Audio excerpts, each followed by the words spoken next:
Welcome back to Satani Lana. Now this video is not about trains, it's about restoration of some furniture, some old furniture that I had here, and it looks absolutely pristine now.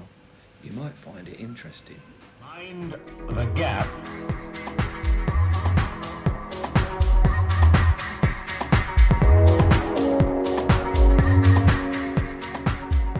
Today I'd like to talk to you about some restoration of some furniture that I've got here. Now this furniture, there's two lots of it. There's the water hyacinths furniture that you've got behind you that you can see, and there's also these chairs. There's 10 of these chairs.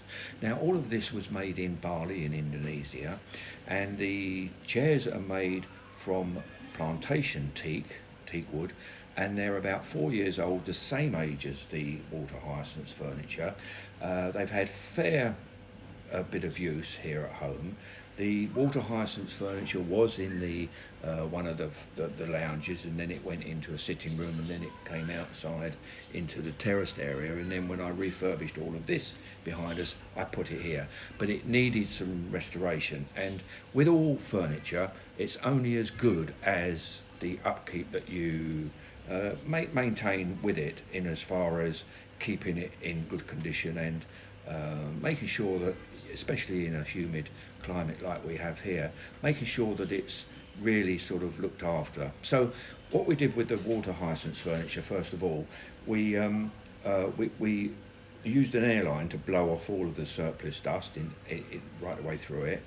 Then I used a vacuum on it to vacuum any of stuff out of it, because sometimes, you know, the airline, especially with water hyacinths, it's a thick fibre and it blows the dust back in again. So a vacuum on top of after doing the airline blow is really quite sort of important. Then what I used was a water-based fumigation solution, which I sprayed on completely, then left it in the sun to dry for, I suppose, probably a full day before we did anything. Now, after that, what I found that I had a lot of various wood stains, all from the same manufacturer, in some different cans. So I had some dark wood ones, some light wood ones, some red woods, and so on and so forth. So what I did was I put all of that into one pot. I then strained it off so that it get any sort of solids and lumps out of it, put that into one big pot, and then I sort of really gave it a good old stir up, looked at the colour. I topped it up, you know, to get a sort of a colour that I was looking for you know, for everything. And I found that I actually had around about sort of 4 or so litres of this, which was absolutely ample. I then mixed appropriately, using that with a premium brand solution, a premium brand thinners, and with that we sprayed it on. Now, when I sprayed the water hyacinths, I used one of these. Now, actually, one of these I used this one, and this one is an old spray gun that I've had for many years. I use this to spray the pergola, to spray the gazebo, and I also used it on all of the steel work when we built the house, to spray the red oxide on the raw steel after it had been cleaned. So it's had a fair bit of use, but as you can see, it's a bit of a manky old thing. So when it came to spraying this furniture, I needed to upgrade to a new spray gun, and this is the one that I bought. Now, this one here is a gravity feed pot. It allows you to get underneath and sort of go round a few corners that a pot sprayer does. And against the pot is what's called a bleed spray gun. That means that it's taking air all of the time. So you need a good size compressor to maintain your 30 psi or 2 bar that you need to keep it going, whereas this only takes air when you use the trigger, so you've got a much better reserve in hand. You also need to make sure that you have a water separator, moisture separator in the airline, because spraying in high temperatures, ambient temperatures out in a country like this, you're going to get a high moisture content of water inside the compressor reservoir tank. So you need a good water separator. So this is the gun that we used on here. Now, I kid you not, It's absolutely superb. For value for money, it only cost, I think, probably about $25, you know, and you get different spray heads for it, little injectors, a little repair kit, a cleaning kit, filters and everything like that. And we've used this and cleaned it all up and it still looks brand new.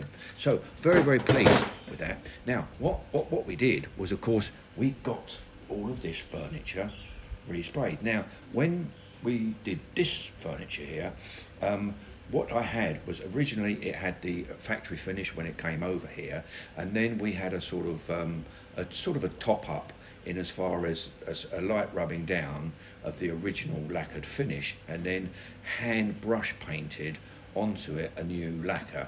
And now that lacquer was a fairly thickish lacquer, and that was starting to wear off, and it was really starting to look pretty manky, to be quite honest.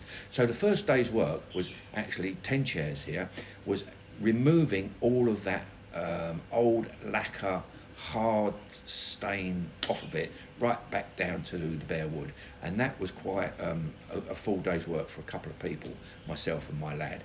So we did all of that, and we used an angle grinder mostly, to an angle grinder with a little pad on it, which an abrasive sanding pad, and we used that to clean it all off, and did it right the way through, right down to the bare wood, cleaned them all off.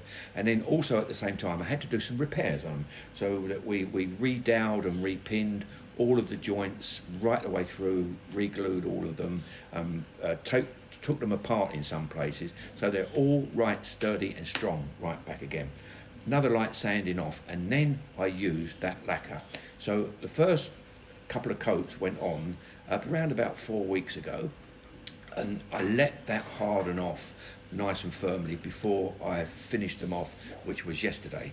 And the finishing was another light sanding, which only took a couple of hours to do, a light sanding back, and then they had 5 coats of top lacquer in semi-gloss. And this is the finish that you can see now, and I kid you not, I'm absolutely delighted. And all we did was actually to remove all of the old lacquer on there right the way through the chairs, spray the new lacquer on there, leave it for a time, lightly sand it down, and then put 5 coats on yesterday, all using bits of old lacquer from an old tin right the way through from our stores that we had. Now that probably didn't cost anything more than probably what would have otherwise been thrown away. So I'm very, very pleased, very, very inexpensive. They've actually come up like brand new. The water hyacinth furniture is also superbly finished, looks new. You need to always look after water hyacinth furniture, especially in a high moisture country like we are here in Thailand in the rainy season. You have to be careful that you don't get any mold on it. Keep an eye constantly on it. Keep it wiped down with a sort of a damp cloth. Keep it vacuumed, especially when it's outside, and it will give you years and years of service. So that's it. That's my project that I did in the last sort of couple of weeks. My next one will be to do these doors. I've got 2 sets of doors going into the garage, and they all need removing, and I think I'll do that in a sort of dark walnutish colour. These are made from reclaimed teak. I had these made some 5 years ago, and they were absolutely beautifully done. They're all folding. Mechanisms work fabulously as well, but they need all to be refinished. And I think that as the drier weather starts to come along here, I'm going to take all of them off, sand them down, clean them up, prepare them all, and that will be my next project for you to take a look at. So thanks very much for looking at this.